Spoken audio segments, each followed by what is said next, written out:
Hi all welcome to food for all. இன்றைக்கி நம்ம சேனலில் சூப்பரான சிக்கன் டேஸ்ட்லேயே ஒரு சேனக்கிழங்கு ஃப்ரை தான் பார்க்க போகிறோம். வாங்க எப்படி பண்ணுறதுன்னு பார்க்கலாம். ஃபஸ்ட்டு அதுக்கு ஒரு பேனில் நம்ம சேனக்கிழங்க நல்லா பொடிசாக கட் பண்ணி ஆட் பண்ணிக்கலாம். இப்போ அது கூடவே ஒரு 1/4 ஸ்பூன் மஞ்சத்தூள், தேவையான அளவு உப்பு சேர்த்துட்டு கொஞ்சமாக புளி கரைச்சி சேர்த்துக்கலாம்.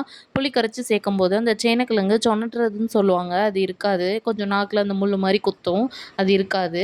இப்போ ஒரு 1/4 டம்ளர் போல் தண்ணி ஊற்றிட்டு இதை நல்லா ஒரு 10 நிமிஷத்துக்கு வேக வச்சுக்கலாம்.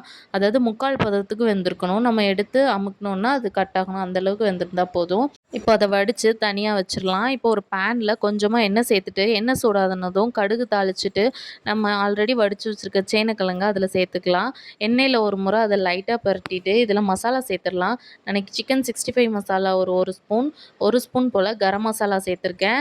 நீங்கள் கரம் மசாலா வேண்டாம் அப்படின்னா நீங்கள் குழம்பு மிளகாத்தூள் இல்லைன்னா வெறும் மிளகாத்தூள் சேர்த்து கூட பண்ணிக்கலாம். இப்போ கொஞ்சமாக கருவேப்பிலை சேர்த்துட்டு நல்லா ரோஸ்ட் பண்ணி எடுத்திங்கன்னா சூப்பரான சேனக்கிழங்கு ஃப்ரை ரெடி ஆயிரும். இது சாப்பிட்றதுக்கு அப்படியே சிக்கன் டேஸ்ட்லேயே இருக்கும். சாம்பார் சாதம், ரசம் சாதத்துக்குலாம் சூப்பர் காம்பினேஷனாக இருக்கும்.